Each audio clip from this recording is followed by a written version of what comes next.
Ich sitze da jetzt in meinem Stuhl Nummer 129 in einem Repräsentantenhaus von Vermont.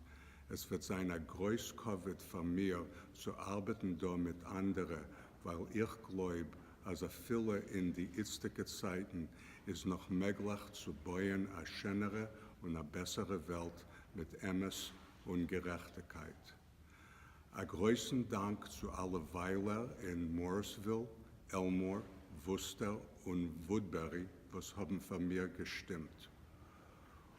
Und ein Gruß zu allen von den Grünen Berg von Vermont.